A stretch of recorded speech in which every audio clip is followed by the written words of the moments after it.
Okay, so this view of looking at perception, shifting, having that shift from looking at perception as this window or camera snapshot, as you like to say, to a constructive theory, has this been?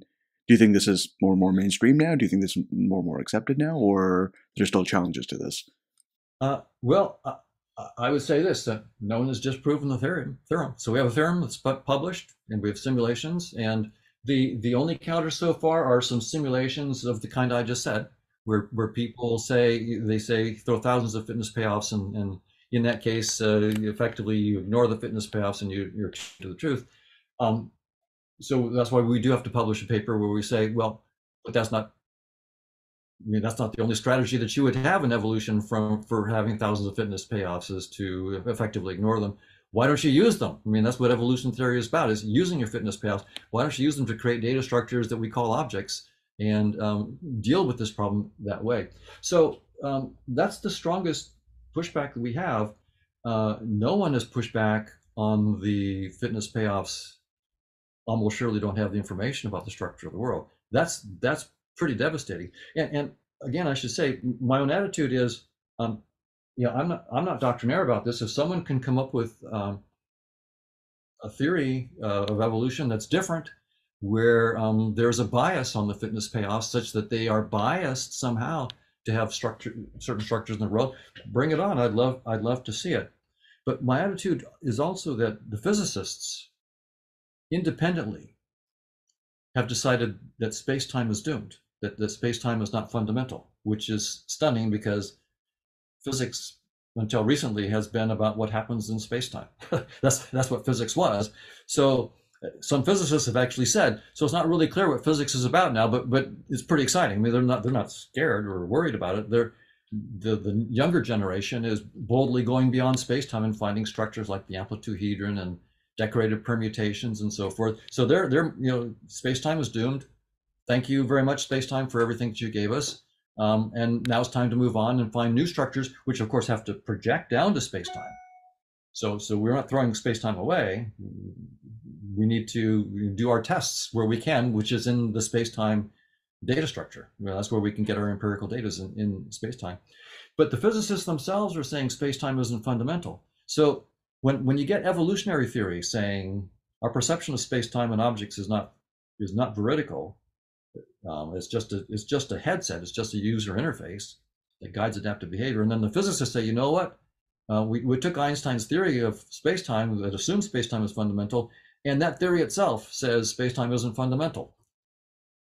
So when the two big pillars of modern science, evolutionary theory and quantum field theory and general relativity, are agreeing that space-time isn't fundamental, maybe it's time for us to move on. Maybe it's time for us to look for structures beyond space-time. And that then, of course, has huge implications for theories of consciousness, because basically 99% of theories of consciousness that are on offer today just assume, as a matter of course, that space and time are fundamental and objects in space and time are fundamental. Even the so-called functionalist theories, which in principle don't require any particular physical instantiation. If you actually, for example, integrated information theory, you could think of it as a functionalist theory. It doesn't require space-time. But if you actually ask the people who are using it where they think is actually being instantiated, it's in space-time. It's neurons or circuits or what, any physical system that has the right integrated information. They're not looking for instantiation outside of space-time. They're not looking for ectoplasm or angels or anything like that to instantiate the integrated information. So if functionalists have some instantiation beyond space, beyond or outside of space-time that they're thinking of, they haven't let on. So I would say that functionalists, physicalists, and even panpsychists approach to consciousness all have this problem. Do you see that to be the case with all the consciousness theories? So IIT, global workspace theories? Basically 99% of them. It's I would say 99% of the theories out there, even the dualist theories, are assuming that space and time is fundamental, but then also something else in addition to space and time is fundamental. So they get that part wrong. So if you get the physics wrong, if the physicists are telling you space-time isn't fundamental, And then the cognitive neuroscientists and so forth come along and say, well, we're going to take space-time as fundamental in our theories of consciousness. Well, good luck. Yeah, I mean, the experts have told you don't do it, and here you are doing it. I mean, you're in some sense, that's not good naturalism in science. If you ignore the experts in that, in physics, and you say we're going to do it anyway, that's not naturalistic. That's recidivistic. So I'm a naturalist. Let's take our best science. The physicists say it's over for space-time, so it's over for space-time. Great. So neurons don't create consciousness. Physical systems like artificial intelligence circuits or software don't. I mean, anything inside space-time is not fundamental, so it can't be the foundation for consciousness. Great. I mean, that's the glory of science, is to take our deepest assumptions, smash them to pieces, and say, look somewhere else, look further, look deeper. And so that's what we need to do.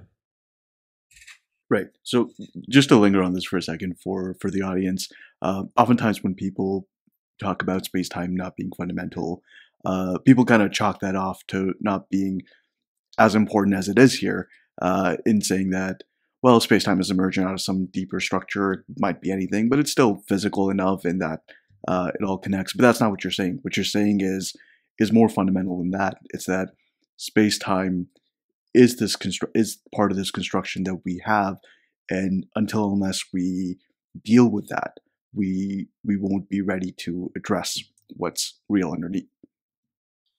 That's right. That's exactly right. And my attitude is, cognitive neuroscientists like me who are studying consciousness should listen to the physicists when they tell us that space-time has no operational meaning at beyond 10 to the minus 33 centimeters, 10 to the minus 43 seconds. There's nothing to rescue it. And they're finding these new structures like positive Grassmannians, amplituhedra, and the deepest is like something called a decorated permutation. And they're saying there are these structures that are beyond space-time. They're beyond quantum theory.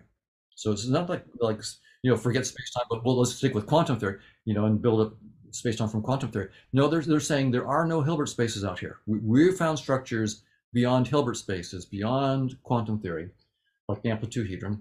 And the volumes of the amplituhedron actually code for what are called scattering amplitudes, like the probability that 2 gluons hit each other and 4 gluons go spraying out and so forth, that colliders, like the LHC.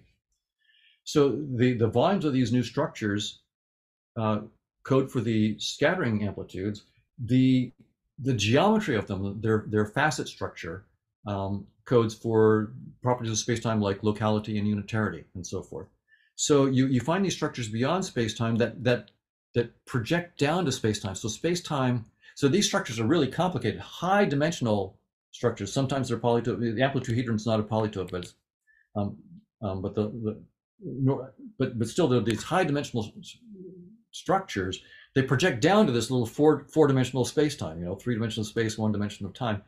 Or even string theory is not. I mean, it's 10 dimensions. These structures go many more dimensions than that. So it's a new game in town, and it's only, by the way, it's less than 10 years old. So my colleagues in cognitive neuroscience can be forgiven if the amplituhedron's only been out for 9 years.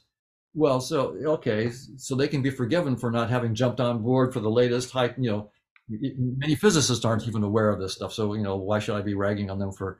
But ultimately, my colleagues who are studying consciousness, and these are my friends. They're brilliant. But if you have the wrong foundation, doesn't matter how brilliant you are, you can't solve the problem. So I'm hoping that my brilliant friends and colleagues will really pay attention to what the physicists are telling us and let go of this reductionist point of view, which like Nima Arkani Hamed at the Institute for Advanced Study is very, very clear. Reductionism is dead. The idea that as you go to smaller and smaller scales in space, you find more and more fundamental laws and more fundamental entities governed by those laws. That reductionist view has been a wonderful guide for quite a few decades, maybe a few centuries. But we now have a principled understanding that is over. Reductionism fails. We know that it can't go beyond 10 to the minus 33 centimeters, and it actually fails well before that. So So we have to, my colleagues are brilliant, and I would like their brilliance to actually have a chance to solve this problem. So we have to let go of space-time because that's what the physicists are telling us to do. And so that's what I'm doing with my collaborators, where we let go of space-time.